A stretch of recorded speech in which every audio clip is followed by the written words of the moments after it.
Assalamualaikum warahmatullahi wabarakatuh. Kami dari kelompok 6, kelas 5B, Ekonomi Syariah, Fakultas Ekonomi dan Bisnis Islam.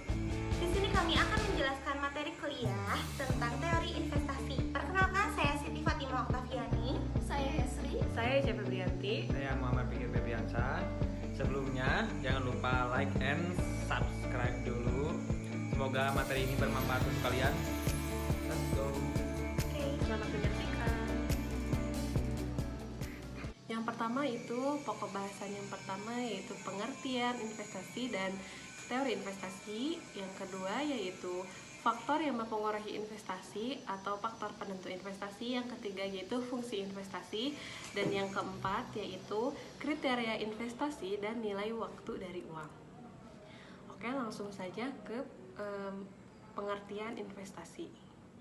Pengertian investasi. Investasi merupakan upaya penanaman modal baik langsung maupun tidak langsung dengan harapan pada saatnya nanti pemilik modal akan memperoleh hasil dari penanaman modal tersebut.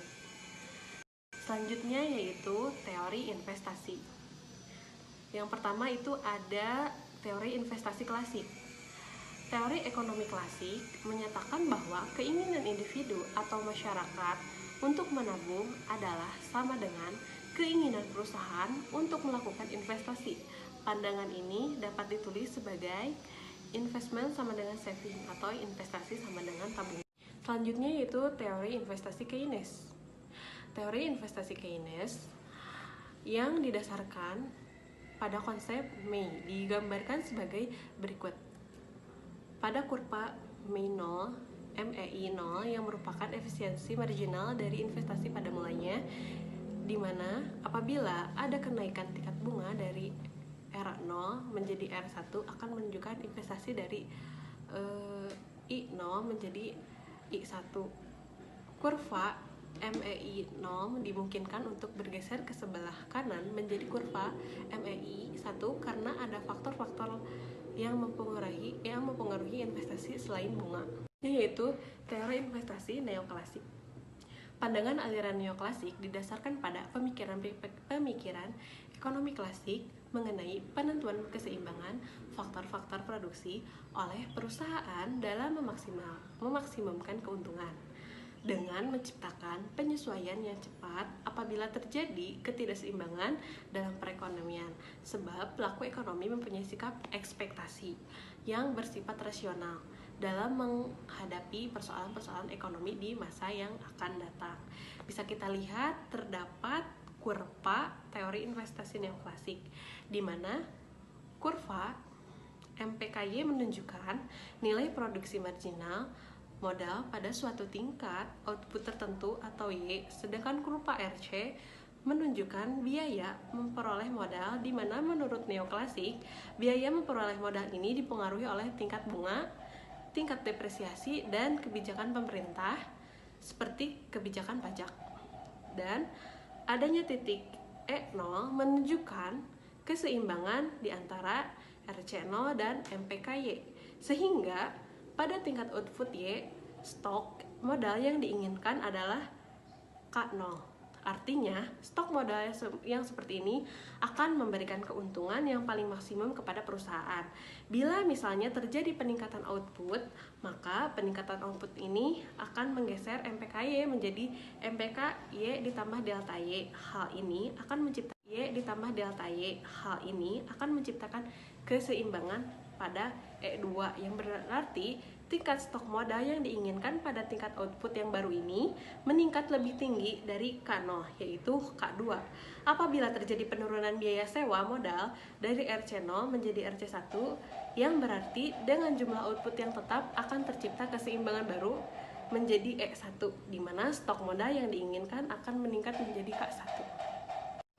Selanjutnya yaitu faktor penentu investasi. Faktor penentu investasi terbagi menjadi 3 bagian. Yang pertama yaitu tingkat suku bunga, yang kedua pendapatan nasional, yang ketiga yaitu pengeluaran pemerintah.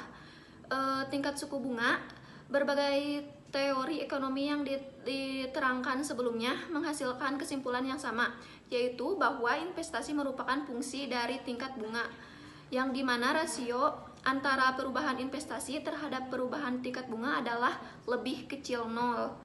Selanjutnya yaitu pendapatan nasional. Pendapatan nasional merupakan jumlah barang dan jasa yang dapat dihasilkan oleh perekonomian suatu negara pada satu periode, yang dimana tingkat pendapatan nasional yang tinggi mencerminkan jumlah barang dan jasa yang dihasilkan oleh perekonomian tersebut bertambah banyak. Selanjutnya yaitu pengeluaran pemerintah. Pengamatan empiris Adolf Wagner dalam Paid Anwar 1999 terhadap negara-negara Eropa, Amerika, dan Jepang pada abad 19 menunjukkan bahwa aktivitas pemerintah dalam perekonomian semakin meningkat. Wagner dalam hal ini menggunakan perbandingan investasi pemerintah terhadap pendapatan nasional sebagai indikator. Temuannya dinamakan hukum aktivitas pemerintah yang selalu meningkat, yaitu law of ever increasing state activity. Selanjutnya, fungsi investasi, kurva yang menunjukkan berkaitan di antara tingkat investasi dan tingkat pendapatan nasional dinamakan fungsi investasi.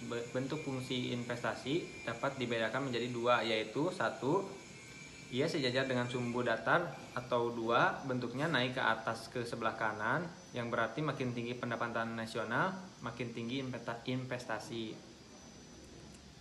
Lalu di sini ada kurva fungsi investasi.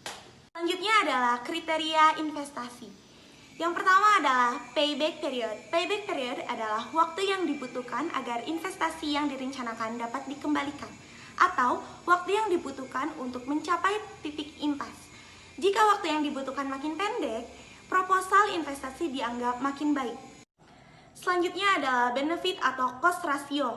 Benefit atau cost ratio mengukur mana yang lebih besar, biaya yang dikeluarkan dibandingkan hasil yang diperoleh output. Jika nilai benefit dan cost ratio sama dengan 1, maka B sama dengan C. Output yang dihasilkan sama dengan biaya yang dikeluarkan. Bila nilai B atau C lebih dari 1, maka B kurang dari C, yang artinya output yang dihasilkan lebih kecil daripada biaya yang dikeluarkan. Dan sebaliknya, umumnya proposal investasi akan diterima jika B atau C lebih dari 1, yang artinya output yang dihasilkan lebih besar dibandingkan biaya yang dikeluarkan. Selanjutnya adalah net present value atau NPV. Selisih nilai sekarang dari biaya total. Dengan menerima total bersih, suatu proposal investasi akan diterima jika NPV lebih dari 0, sebab nilai sekarang dari penerima total lebih besar daripada nilai sekarang dari biaya total. Selanjutnya adalah internal rate of return, yaitu internal rate of return adalah nilai tingkat pengambilan investasi dihitung pada saat NPV sama dengan 0. Keputusan penerimaan penolakan rencana investasi dilakukan berdasarkan hasil perbandingan IRR dengan tingkat pengambilan investasi yang diinginkan oleh R. Selanjutnya adalah nilai sekarang, yaitu nilai nominal dari sejumlah mata uang belum tentu akan lebih berharga di masa datang. Hal ini sangat tergantung dari tingkat pengambilan investasi yang diinginkan.